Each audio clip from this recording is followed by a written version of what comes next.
네, 세 번째 작전명입니다. 5월 가이드라인 기대감. 저PBR 관련주들이 오늘장에서 오랜만에 또 상승하는 모습을 보여줬습니다. 5월 달이 다가와서 그런 걸까요? 아니면 총선이 다가와서 그런 걸까요? 한규수 매니저님, 네. 이제 오를 때가 돼서 올라간 건가요? 좀 많이 빠졌죠. 네, 그동안 많이 올랐다가 지금 많이 빠졌고, 그리고 이제 반도체 관련주라든가 이쪽이 좀 올라가다가 그동안 많이 빠졌기 때문에 반발성 매수 들어왔고, 네. 말씀하셨듯이 이제 총선도 와 있고요. 그러니까 지금 이제 기업 밸류 프로그램이라고 하는 부분들이 단순한 총선용이다라는 그런 시각들이 상당히 많이 있습니다. 그래서 그 전부터 굉장히 주가가 올랐었고, 그러다 보니까 이제 이미 이제 재료가 나왔고 주가가 반영된 상태에서 이제 반도체라든가 이런 종목이 가고 또 올랐고 이런 상태에서 주가가 밀려버리는 이런 형태가 됐죠. 그러니까 재료가 선반영된 것이 아닌가라는 우려감 때문에 밀린 것으로 보고 있는데 제가 보기에는 이거는 총선용일 수도 있습니다만 총선 이후에서도 아마 이 기업 밸류 프로그램에 대한 정부의 어떤 정책은 지속될 거로 일단 기대를 해볼 수 있을 것 같습니다. 그 이유는 자체는 우리나라 글로벌적으로 국내 증시의 디스카운트 저평가된 부분들이 너무나 많은 이런 상태이기 때문에 이 디스카운트를 해소하기 위한 그런 정책들은 꾸준하게 진행될 것이고 또 금감원에서도 그렇게 꾸준하고 지속적으로 장기적으로 진행하겠다는 그런 시각들을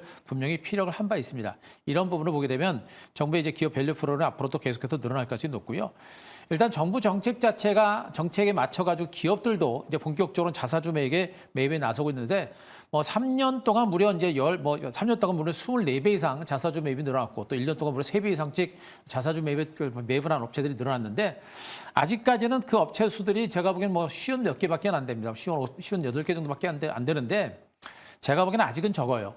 증권시장에 이제 증권 상장 종목 수가 이제 2,400개가 넘는 상태고 코스피 시장에 800개가 넘는데 적어도 대기업들을 중심으로 자사주 매입이라든가 이런 것들이 단행되려면 최소한 200~300개 정도까지는 더 이제 자사주 매입이 진행돼야 된다는 제 판단이고 그렇게 대기업들을 중심으로 이제 자사주 매입이 계속해서 진행되게 되면 주가의 반등세가 좀 더 가속화될 수 있는 가능성은 저는 상당히 높습니다. 반도체 업황 좋죠. 여기다가 정부 차원에서 자사주 기업 밸류 프로그램이 지속되고 아마 총선을 전후로 해서 추가적인 대책들이 나올 수 있는 가능성이 높습니다. 자사주를 매입하게 되면 법세를 깎아주겠다. 이런 정책도 나오고 있기 때문에 아마 추가적인 대책들이 계속해서 나올 수 있는 가능성이 높아요. 그만큼 시장은 아직은 지수가 2,700선 위에 올라서서 가두리 장세, 혼주 장세가 나오고 있습니다만 이런 정부의 기업 밸류 프로그램과 그리고 이제 반도체 업황 호황 그리고 조선업황 호조 이런 호전되고 있는 전반 시장의 어떤 주변 여건도 보게 되면 이 장은 강세장으로 진행될 수 있는 가능성이 여전히 큽니다. 그래서 단순하게 기업 밸류 프로그램이 일시적인 호재다라는 관점보다는 이 기업 밸류 프로그램과 그다음에 조선업황, 반도체 업황, 호황을 바탕으로 해서 진짜 증권시장이 중장기적으로 상승할 수 있는 여건들이 분명히 만들어지고 있는 거예요. 그래서 우리가 중장기적으로 주식을 투자해서 안정적인 수익을 낼 수 있는 그런 좋은 장세가 만들어지고 있으니까 지금 당장까지는 수익이 안 나더라도 포기하지 마시고요. 시장에 대한 중장기적인 시각에서 긍정적인 시각을 계속해서 가지면서 자신감 좀 가지셨으면 좋겠습니다.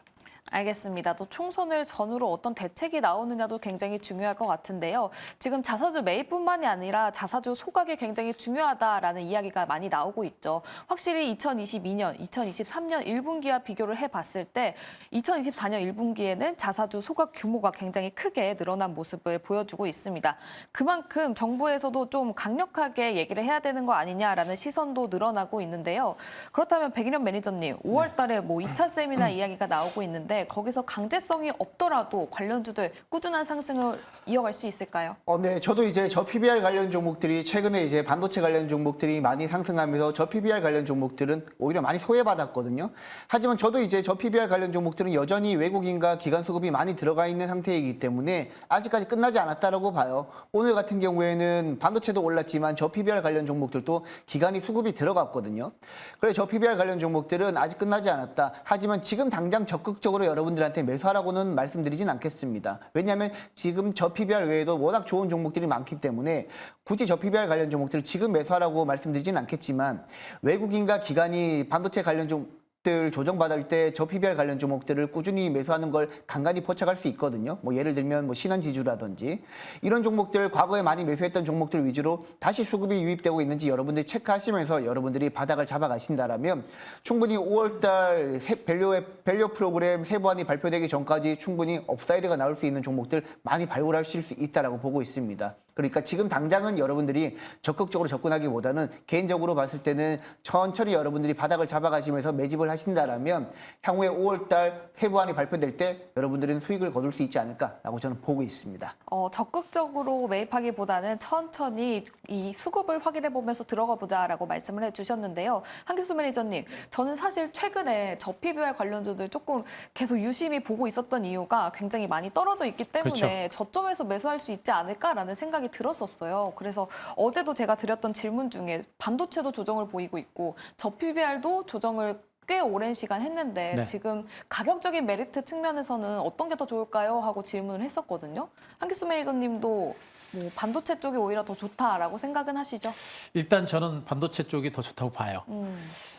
은행주들도 여전히 너무 저평가됐기 때문에 우리가 이제 주목을 해볼 만합니다만 역시 좀 많이 올랐고요. 그리고 이제 성장성이라고 하는 부분에 있어서 이제 금리 이제 인하 기조가 만약에 나오게 되면 은행주들의 실적에 대한 우려감들이 분명히 있습니다. 그리고 이제 최근에 ELS 사태와 관련된 부분에 대해서 실적에 대한 우려감도 분명히 있기 때문에 은행주들보다는 이제 제조업 쪽으로 좀 많이 보고 있고요.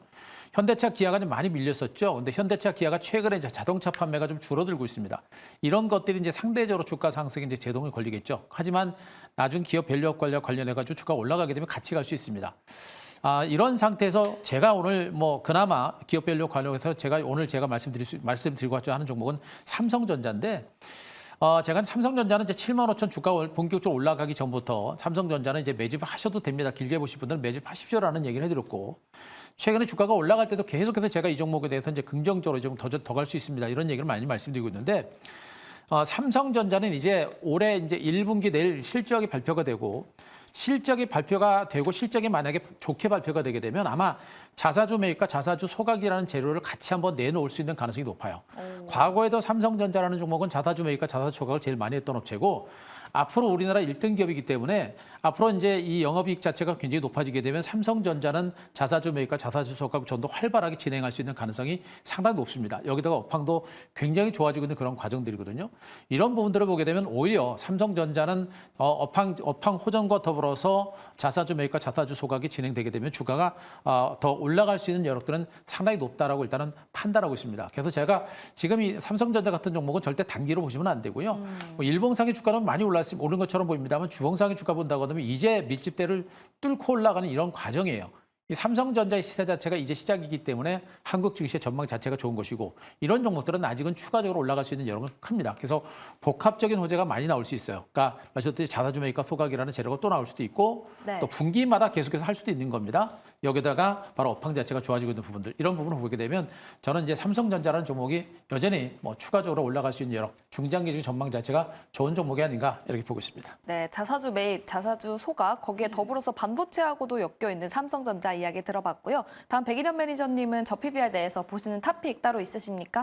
네, 저 PBR 관련해서 탑픽은 따로 없고요. 신한지수 잠깐 차트 한 번만 보여드리겠습니다. 신한지수 차트 한번 보시게 되면 최근에 60일선까지 계속 조정을 받았는데 지금 지난 1월 달부터 기간 수급이 들어왔던 게 거의 이탈하지 않았어요.